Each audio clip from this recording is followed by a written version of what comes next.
What's going on, everyone? Welcome back to the Mock Draft Guy YouTube channel. I am officially back with my 7-round team mock drafts, and I'm super excited to get this one out to you guys.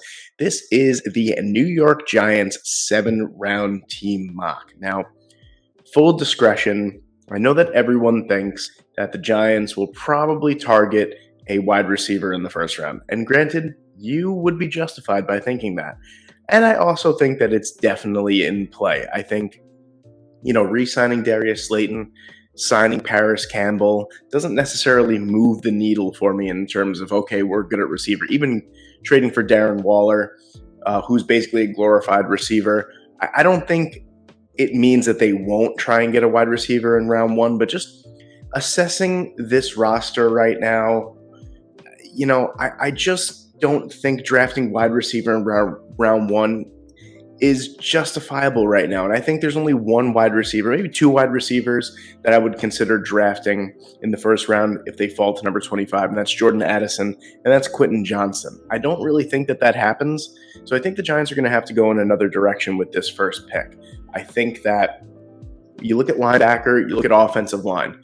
Even signing Bobby Okereke, I think that it's still a position of need because at the other position, you have the other linebacking position. You have Jalen Smith, Carter Coughlin, guys like that.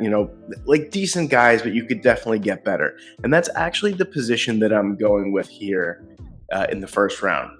I really, really like Trenton Simpson. I think that he's going to be an outstanding player at the NFL level. I think he's more of a 4-3 linebacker type of guy. There's someone here that I really think is being slept on. He got a little bit of hype in the middle of the draft process. After the combine, kind of went quiet on him, and that's Drew Sanders. I think Drew Sanders makes a lot of sense for the New York Giants here. It's not the sexiest pick for the New York Giants, and a lot of people are probably going to say, oh, you don't know what you're talking about. They're obviously going to draft a wide receiver. They're obviously going to draft, offensive line. Listen, they could say whatever they want. At the end of the day, they're the only ones that know what they're going with. And another thing I want to say before I make this pick, I know you see Bijan Robinson, Lucas Van Ness, Brian Branch, Kalijah Kancey, Dalton Kincaid, guys like that. If I'm not drafting them, that means that I either drafted them already in this series or I think that it's not realistic for them to be at that draft position. So, Lucas Van Ness, I don't think makes it to 25. Brian Branch definitely don't think makes it to 25. Guys like that, I'm not even considering because they're not going to be there. But Drew Sanders, I think, is going to be there. I think it makes a lot of sense. I think this pick, if it's not a wide receiver, could easily be a linebacker or an offensive lineman. The offensive line is in pretty bad shape outside of the tackle positions for the New York Giants. I didn't realize actually how bad it was until I took a deeper look into it. But Drew Sanders, 6'4", 235 pounds, offers some really, really great size for the position, great length, great tackling ability, brings a lot in the pass rush as well. If you want to rush him from the inside linebacker position, I think he'd be a great fit in this offense. And next to Bobby Okereke, who's one of the most underrated inside linebackers in the NFL, I think it would be a smash hit to automatically revamp that linebacking core for the New York Giants. I'm going to go with Drew Sanders here at number 25. And then at pick number 57, I'm going to address the other position that I thought could be a first-round selection. That's going to be offensive line. The interior of the offensive line from the New York Giants leaves way too much to be desired for my liking. Now, I know you guys see John Michael Schmitz here. You think, oh my God, here he's going to go John Michael Schmitz. I'm not. Reason why, I already think he's going to be off the board. I think teams even in the first round, like Seattle, like Buffalo, they could seriously look into getting someone like John Michael Schmitz. He's one of those guys that I think, even though he didn't really have the greatest combine, watching him at the Senior Bowl and watching his tape still stand super strong, I think that a team does take a shot at him in the first round.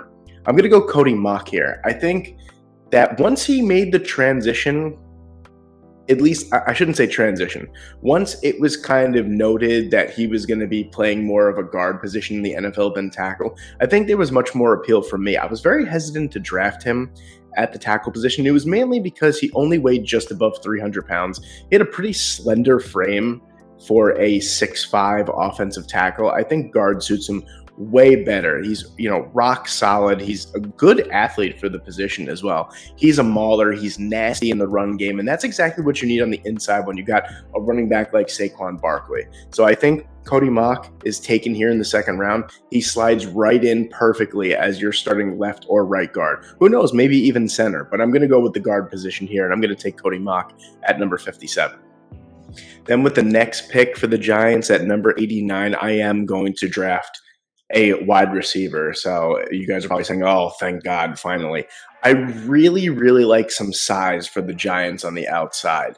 I know that Darius Slayton has good size as well, but I think they need, with Wan'Dale Robinson being basically the bona fide starting slot receiver, he showed some real promise before his unfortunate end of the season injury. I think they need some size on the other side. I know Paris Campbell offers some real nice size too, but I think the Giants kind of seem like they're going in the direction where I thought they'd be really, really aggressive. And they still could be, don't get me wrong. DeAndre Hopkins is still out there as a trade option. DJ Chark is yet to be signed at the time of recording as well. There's some really nice outside options that they could get via via trade or, through free agency. So this might not hold up to the test of time, but I think that they still go for a boundary wide receiver. I really, really like Cedric Tillman here from Tennessee. He's got really good size. He's got decent speed. I mean, maybe not exactly what you're looking for from a boundary wide receiver, 4'5", low 4'5" speed, 6'3", 213 pounds, has huge hands, 37-inch vertical leap as well. He could really go and get those high point balls. I really think that this would be a good fit in the offense, and this would give Daniel Jones a really nice weapon on the outside. And I think the Giants are just really collecting good athletes and decent wide receivers. I'm not saying that Cedric Tillman can't be better than that, but it just kind of seems like the direction that they're going right now. I thought they would be uber aggressive, and they weren't. And I think it could be a similar way to think in the draft as well. We might think they're uber aggressive and they go after a wide receiver in round 1. And then we're sitting there in round 2 and 3 and they haven't gone after a wide receiver yet. But then they get a great mid-round guy like Rashee Rice, Cedric Tillman, maybe even A.T. Perry, Xavier Hutchinson. But I think that Tillman really fits what the Giants are looking for here, and I'm going to draft him. Then at pick number 128, I'm going to go with the defensive line here. Basically, behind Jihad Ward, there's really nothing. I know you got Leonard Williams on the other side, and then you have possibly the best nose tackle in the NFL in Dexter Lawrence. But behind that, there's not too much depth at the defensive end position in the Giants' 3-4 defense. I really like Yaya Diaby here from Louisville. This was a guy coming off of a 7-sack season, 6'3", 263 pounds, could probably stand to gain a little bit of weight to play either on a 4-3 or a 3-4 at the NFL level. Incredible athlete. I mean, I'm going to read off a couple of his numbers here. He tested second in the combine for athletic score at a 90 for the defensive end position here. He ran a 4.51 at 263 pounds, had a 37-inch vertical. That's the same vertical as Cedric Tillman that I just said. So you could basically just send out Yaya Diaby to play wide receiver, and he could probably catch the same ball that Cedric Tillman can. I think he's an incredible athlete, huge hands, long arms, and I think these intangibles, paired with the fact that he was actually productive at the collegiate level as well, make him a super solid 4th-round pick for a team that doesn't really have the greatest depth on the defensive line. So I'm going to take him here at 128. Then at pick number 160, I'm going to go address the secondary position here. Now, I'm not going to lie, I really thought really long and hard about this, and for me, it was a choice between Ja'Cory Bennett and Mekhi Gardner here.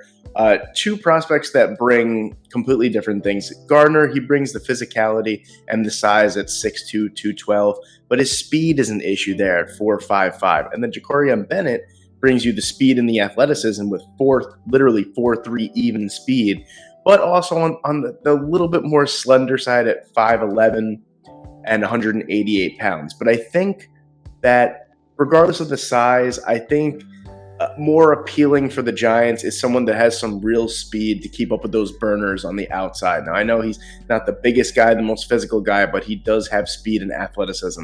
So I'm going to take Ja'Cory Bennett here. I know they still have Adoree Jackson. They have Cordell Flott as well. They have some pretty good They have Aaron Robinson as well. They have some pretty good Darnay Holmes, like good guys, but I don't really think they have that one guy that could really turn and burn with some of the best wide receivers in the NFL. And I think Jacorian Bennett is someone kind of a weapon on the defense that you would love to have with that burning speed that can keep up with those guys like, Tyreek Hill and maybe even Jalen Hyatt at the NFL level as well. So I'm going to take Jacorian Bennett over Mekhi Gardner because of the speed. Then at pick number 172, I'm going to address the interior of the offensive line again. Here's someone that I think that could be a plus center at the NFL level, and that's Nick Broker. I really think that he's got prototypical guard size, 6'4", 305 pounds. He's got nice long arms as well. I think his speed was a problem with him, why he's kind of fallen a little bit in draft boards here. 5.27 speed isn't really ideal for the guard position, especially if you're going to pull around, you're just not going to get to your block on time. I think if they convert him, anyone who drafts him, not even the Giants, they convert him to a center, I think you're getting a rock solid center at the NFL level. So I'm going to go with Nick Broker here. I think that adding, Cody Mock, Nick Broker to a young offensive line already is going to make them even stronger. So I'm going to take Broker here at number 172. Then at pick number 209, I'm going to go with a little bit of safety depth here. I really like Trey Dean from Florida. And this goes for not only Trey Dean, but this goes for Rashad Torrance II as well. I was really let down in the combine by the speed aspect. These guys play much faster than their 40s indicate. I mean, Trey Dean had a 4.75 40-yard dash at the combine. That just doesn't seem like his speed that he plays with. So I just like him as some really good depth. He's got some really good size as well, 6'2", 202 pounds. He's got production coming off of a 4-interception season. This is a guy that I could easily see making a name for himself on special teams. And, as like a guy that comes in and makes some plays on nickel or dime, I think it would be a good addition at the back end of the draft. You're getting a good athlete that I don't think his numbers really indicated just how good of an athlete he really is. So I'm going Trey Dean at 209. Then at number 240, I'm going to go with Carter Warren, a little bit more offensive line depth here, a little tackle depth here. I really like Carter Warren as a swing tackle at the NFL level, 6'5 3/4, 318 pounds. He has 35.25-inch arms. Those are insanely long arms. Even talking about an offensive tackle, it seems like a guy that if you could find him at the back end of the draft and you could, let him sit, develop, maybe go in there to be a swing tackle every once in a while, he could develop into something really, really special. Now, I know that Andrew Thomas and Evan Neal are pretty much bookended in New York, at least until the end of Evan Neal's contract. Hopefully he has a better sophomore season. But it's nice to have depth and nice to have options. I think Carter Warren could be a real gem at the end of the 7th round, or the back end of the 7th round. Then at pick number 243, I'm going to go with a little bit more linebacker help here. I'm going to take another Pitt Panther, and I'm going to take Servassier Dennis. And I'm not going to lie to you guys. The only reason why I'm taking Servassier Dennis is just so I could say his name multiple times. I mean, that is just such a baller name. It just seems like an NFL name. Now, I know people who even watch to the 7th round are going to go, oh, he doesn't know the prospects. He's just drafting them because of their name. You know what? In this case, I know the prospect, just drafting him because of the name. So deal with it. And then with the Giants' last pick finally at 254, I'm going with some burning speed on the outside, inside, whatever you want at the wide receiver position. Darius Davis ran the fastest 40-yard dash out of any wide receiver at the combine. Now, granted, that comes with its pros and it comes with its cons, because if you look at him, he's 5'8" and like a half, and he weighs like 170 pounds. He has 8-inch hands. He has 28.5-inch arms. Both rank like close to dead last of any wide receiver at the NFL Combine. But he has something that no one else had, and that is blistering speed, enough speed to be the number 1 wide receiver on the 40 boards. So I think that you just take a chance on someone that has a lot of speed. He kind of reminds me a little bit of J.J. Nelson. I think J.J. Nelson had, more skill than Darius Davis does, but you got to have a burner on your team. So I'm going to take him here. And there you have it, ladies and gentlemen. There is my full 7-round New York Giants 2023 mock draft. Let me know what you guys think in the comment section below. I'm so glad that I'm back doing these videos, and I'm so glad to get roasted in the comment section whenever I can. Let me know what you guys think in the comment section below. Please like, please subscribe to the channel if you haven't already. Rolling right through with draft content, 7-round drafts with other, big time YouTube channels as well. Maybe not big time, but bigger than me. And we're doing a lot of player profiles lately too, and I'm banging those out, and I'm really having a good time with those. So stick around, subscribe. Thank you guys so much for watching. Hope you have a great day, and I'll see you in the next one.